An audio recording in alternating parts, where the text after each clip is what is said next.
Eh bien, salut à tous, ici Adrien D. Aujourd'hui, on est le vendredi 15 février 2019. Et donc, après avoir vu l'installation, un petit peu la personnalisation de GNOME pour une CentOS en station de travail, puis vu comment mettre un noyau un petit peu plus récent, comme celui qui démarre actuellement, eh bien, on va voir comment avoir une Logitech un peu plus étendue et un peu plus fraîche. En effet, sur CentOS, par défaut, on a beaucoup d'applications GNOME, mais le reste, on n'a pas. On n'a pas d'autres applications, donc on va faire une petite recherche dans le gestionnaire de logiciels, donc dans GNOME logiciel ici. Et puis, donc ajustement, par contre là il fait largement jour, donc j'y vois quelque chose, donc je repasse en Adwaita normal, voilà. Donc si par exemple je recherche des applications style Kdenlive, je n'ai pas Kdenlive, voilà. Ça, c'est des applications que j'ai pas, que je pourrais avoir besoin. Discord, voilà, si vous voulez utiliser Discord, vous l'avez pas par défaut dans les dépôts, puisque je rappelle, CentOS, c'est basé sur Red Hat Enterprise Linux, et ça a plutôt une utilisation professionnelle, on va dire ça, comme ça. Vous voulez écouter de la musique? Eh ben, Clémentine, on l'a pas non plus. Voilà, vous voulez jouer Steam, on l'a pas non plus. On a des petits trucs, mais on n'a pas Steam. Donc, ici, je vais vous montrer comment étendre la Logitech et avoir des logiciels un petit peu plus frais. Alors, il y a deux possibilités. Soit on peut installer des dépôts additionnels, tels que Nux Desktop, mais je ne vais pas vous montrer, je vous en parle juste, c'est si ça vous intéresse, voilà. Donc ici, Nux Desktop, c'est un dépôt qui vous permet d'avoir, donc d'activer à vos propres risques ce dépôt. Et donc ce dépôt-là, voilà, vous avez plein de trucs dedans. Je vous montre ici, voilà, Desktop, donc EL7, SRPM. Donc dedans, il y a plein de logiciels, vous voyez, il y a Handbrake, il y a, donc on retrouve Clémentine, qui est en version 3.1, 1.3.1, pardon. Voilà, on va retrouver des codecs, des GStreamer, des compagnies. On va retrouver Kdenlive, mais vous voyez, c'est la version 0.9.8. Donc vous voyez, on a plein de logiciels de type multimédia, mais c'est un peu plus, j'allais dire, un peu vieux par moment. Donc, pour ça, eh bien, on va voir comment mettre en œuvre les Flatpak.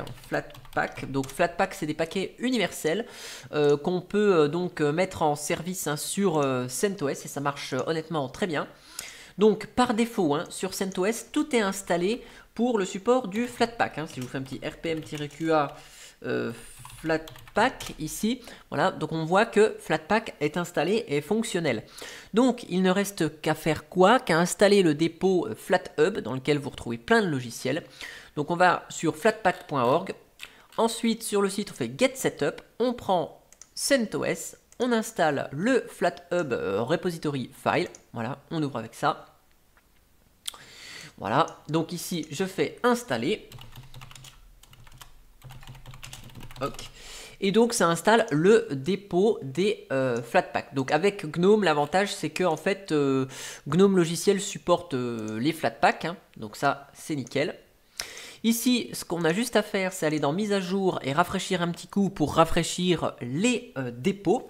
Et donc on va voir ensemble quelques logiciels. On va installer quelques logiciels qui vont être disponibles maintenant, dont certains que j'ai listés.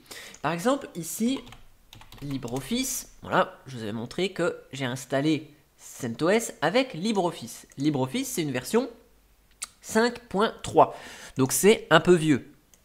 Ça fonctionne, mais c'est un peu vieux. Si vous voulez installer un LibreOffice plus récent, il est disponible sur le dépôt FlatHub, donc vous tapez LibreOffice, et on a ici source.dlflathub.org. Donc là, on sait que c'est un Flatpak, voilà. Donc il suffit juste de l'installer. Et donc ça va le télécharger et l'installer. Ici on a les détails. Donc ici on a bien dlflathub.org qui nous dit que ça provient bien de FlatHub. Voilà, on a la version, donc vous voyez ici un LibreOffice 6.2.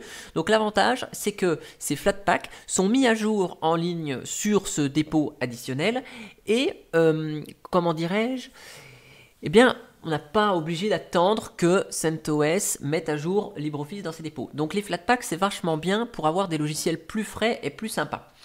Donc ici on voit que les Flatpak, hein, ils ont des avantages, c'est-à-dire que c'est exécuté dans une sorte de bac à sable. Autrement dit, bon, voilà, c'est isolé, les applications sont isolées. Alors bon, ces indicateurs sont pas forcément très fiables, hein, puisque ici c'est marqué traduit dans votre langue, c'est pas coché, et on va voir que en fait LibreOffice va bien être traduit dans notre langue. Voilà, donc si je vais dans le moniteur système, ici il nous dit que, donc là faut pas se fier à ces chiffres là, taille installée, taille du téléchargement, parce que ici il nous dit qu'il va télécharger, hein, sur les flat, enfin il va télécharger 1,2 giga. Or ici vous voyez, il nous a téléchargé 700 mégas, il va pas aller plus loin, voilà, il est installé et on a téléchargé même pas 680 mégas. Donc les premiers Flatpak sont un peu lourds à télécharger, puisqu'en fait il va télécharger LibreOffice certes, mais il va télécharger aussi un certain nombre de dépendances. Donc il y a le même système, hein, des mini paquets universels de dépendances qui vont offrir l'interface graphique, qui vont offrir certaines choses, et donc ils sont téléchargés qu'une seule fois, hein. Donc si on fait un Flatpak list, voilà, pour voir tous les Flatpak, vous voyez ici il a installé ce paquet entre guillemets desktop platform, donc il l'a téléchargé une fois, mais il ne le téléchargera pas deux. Il sera réutilisé ce truc là si jamais d'autres applications en ont besoin. Donc ici on a le LibreOffice qui est installé, voilà, et donc on a à disposition un LibreOffice beaucoup plus récent. Voilà, à propos de LibreOffice 6.2. Voilà. Donc après, on a les outils bureautiques, les outils traditionnels, hein, ça, il n'y a pas de problème. Et donc, en contrepartie, après, on peut supprimer nos LibreOffice qui étaient installés de base. Supprimer. Voilà. Donc c'est aussi pour ça que j'installe CentOS avec GNOME, hein, c'est pour que, en fait, la Logitech de GNOME est vachement conviviale. On va voir d'autres applications, par exemple Kdenlive. Je vais en installer un paquet, hein, des applications. Hop, voilà. On va tester par exemple Telegram. Tiens, on va voir s'il y a Telegram. Oui, il y a Telegram. Ok. Qu'est-ce qu'on peut installer? Clémentine. Tiens, Clémentine, vous voyez, il est là, mon lecteur de musique. Ok. Audacity, par exemple. Donc Audacity... Voilà, Audacity, lui, il est disponible par défaut, hein, mais dans les dépôts Apple, hein, donc en version 2.1.1. Là, avec le FlatHub, donc le Flatpak, on est en version 2.3. Donc je vais l'installer aussi, voilà, hop. Je vais installer, tiens, si on veut jouer, on peut installer Steam, hein. Steam est disponible depuis les Flatpak.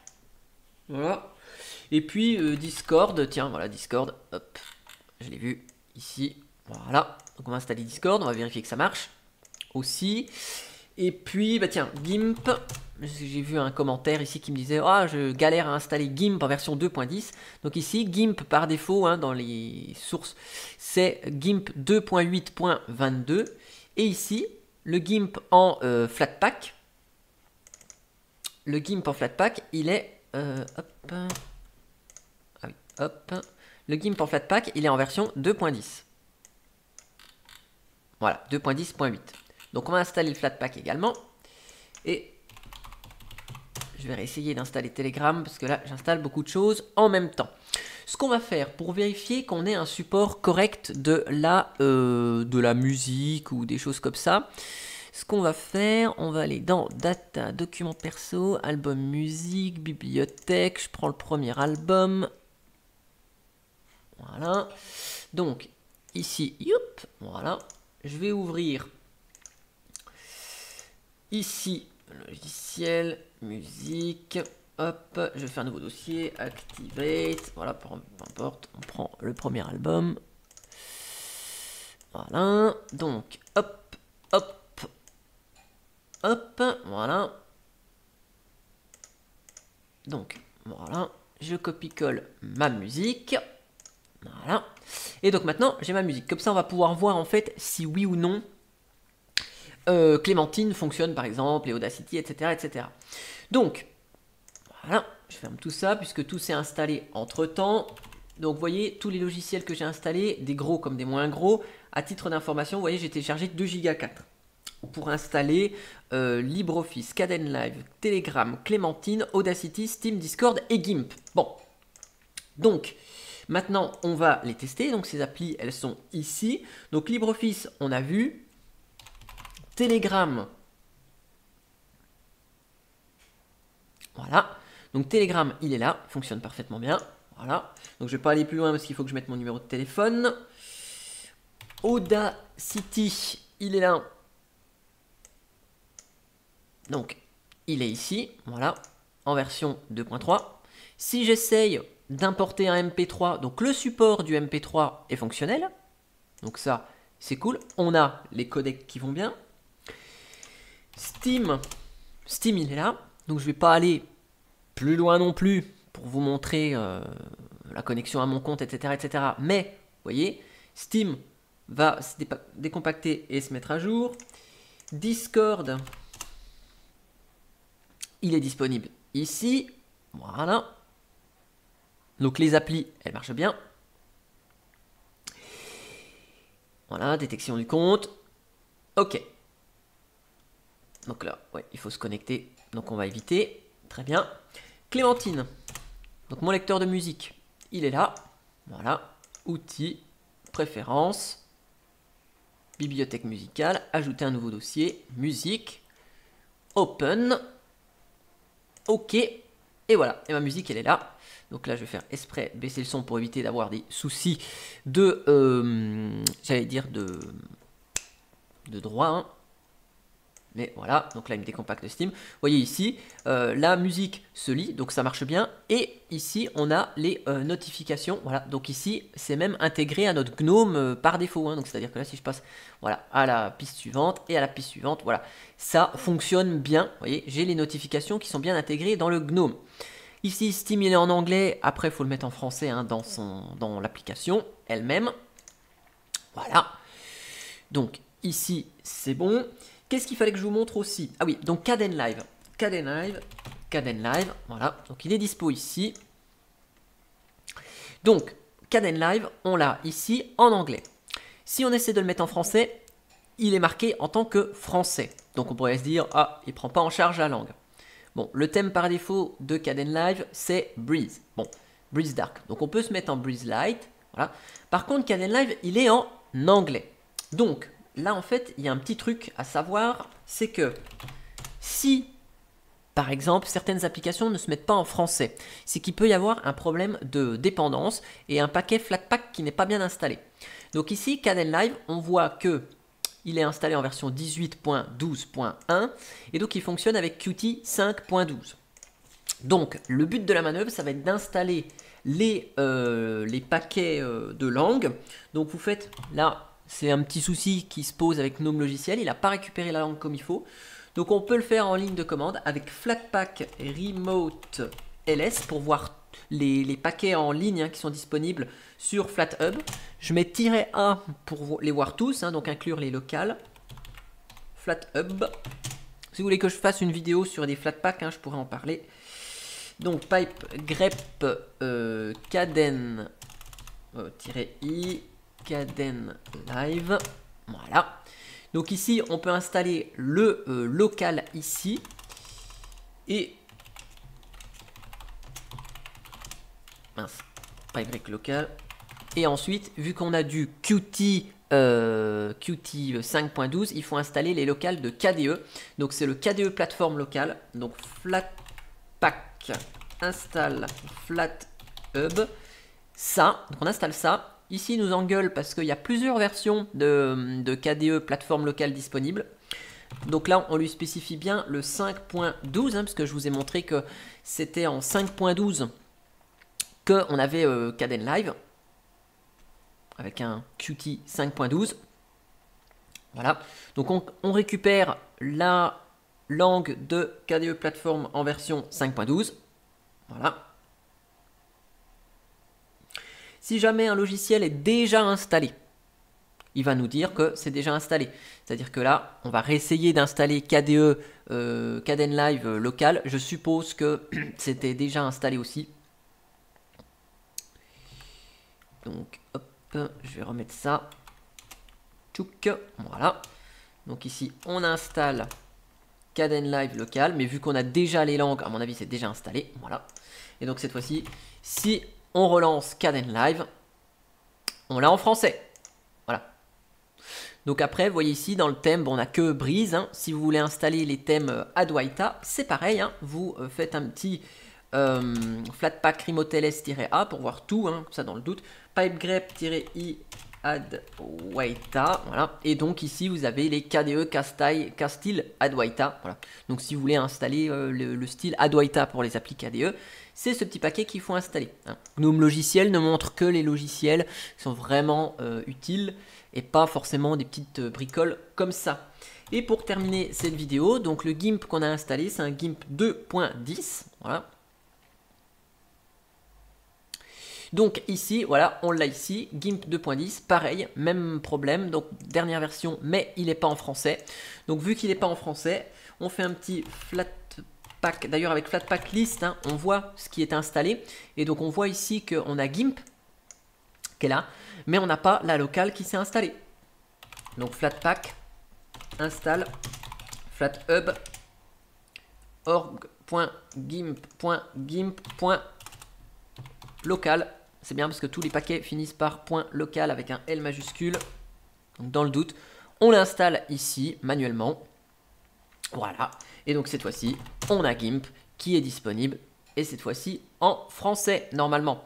Si c'est pas le cas, comme vous le voyez ici, c'est que non seulement la locale n'est pas installée, mais on va avoir le même problème qu'avec KDE. C'est-à-dire que là, voilà, on a GNOME plateforme, hein, puisque GNOME, GIMP est un logiciel GTK, donc il est dépendant de GNOME. Donc en plus d'installer la locale de GIMP, il va falloir installer la locale de GNOME. Et on est dans le même cas que KDE, il y a plusieurs versions disponibles. Donc on va installer le 3.28. Voilà, yes.